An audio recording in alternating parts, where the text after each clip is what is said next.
یک محشید فکر میکنم شاید زیادتر هم باشه در شهر حصار معاون رئیس حزب سوسیال دموکراتی محمود اودینایف دستگیر کردن و بردنش پس پنجره. شاید که یک 5 سال یا 7 سال ای نگاه بنده چون که رژیم هم کار میکنه بسیار تهمت دا اوستا قادر میبرن میشنونش. برای چی میگن که دغلانه نسبت کارمندای کمیسریت حربی شهر حصار رفتار کرده. دغلانه چیکار کرده بود؟ گفت که وقتی فرزند رحمانов با خدمت بروه فرزند ما بروه. این همین را دغلانه گفت. داد زده بس طرفشون خوب کرده. داد زدن این کاری بد نیست اگر که جوش باشه جای مناسب داد باید داد بزنی. چی باید زوره میکرد؟ کمیسریت حربی را که اکا جان التماس امی بچه ما را ای خانه دزدیدین آوردین برای ما بتین. همین گپا میگفت. به مسئولیتی نگاه که هر یک ما شما مسئولین.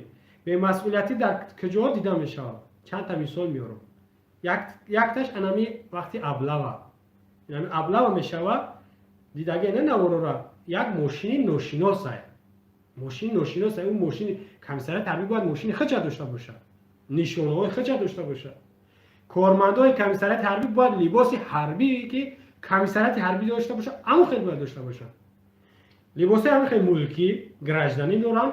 ماشینشون ماشین عادی که همین شهروندای ما شما میرونن گراجدانی همون خیلی ماشین دارن.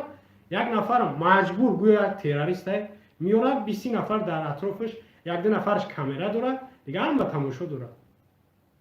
مسئولیت شما تماشا کردن نیست.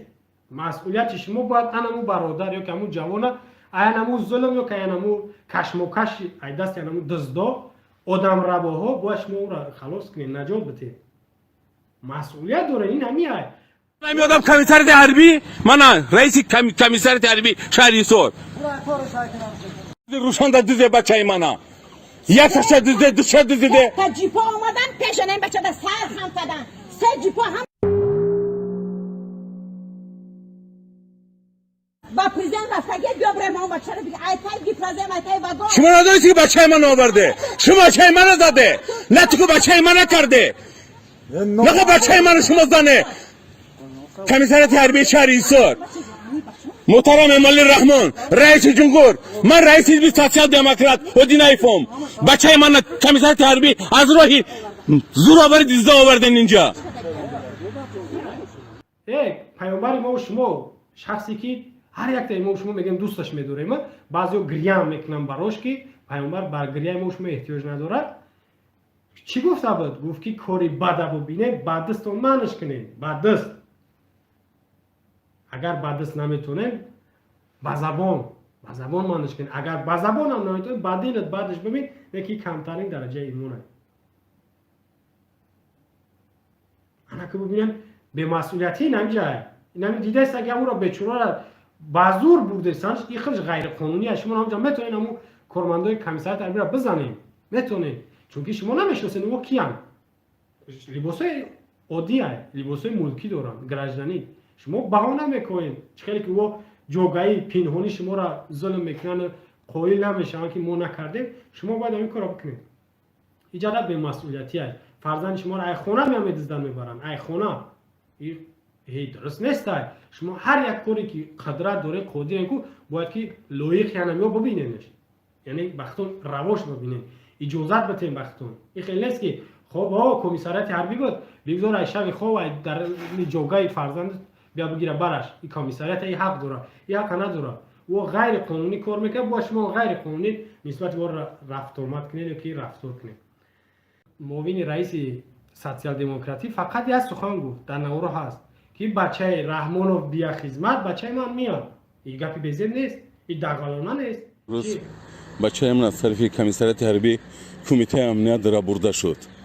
من میدونم با دستگیری کمیته امنیت بود. من بار دیگر تکرار میکنم که اگر رئیس جمهور پسرش امامعلی رحمان در خدمت کنه من پسری من خدمت میکنم.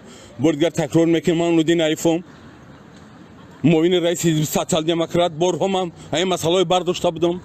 برها من گفته بودم که نفرها به طرفان باید نکنن. این آدم دزدی در کمیسریت حربی با гурӯҳҳои махсуси ҷиноятпеша солҳои сол аллакай идома дора. Ман намедонам бо кадом тарзу усул.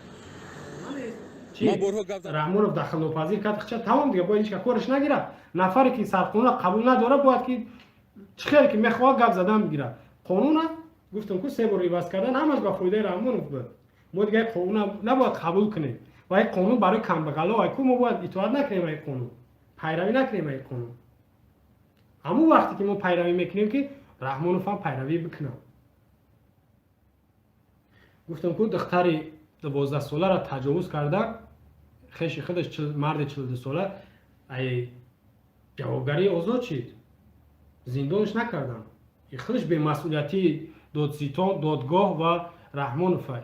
иҷада бояд ё дар назди мардум меомадан ҳисобот медодан ё ки узрхоҳӣ мекардан ку чӣ узр доштан гира зиндон накардан чӣ сабаб қатъӣ чӣ ба зиндонш накардан.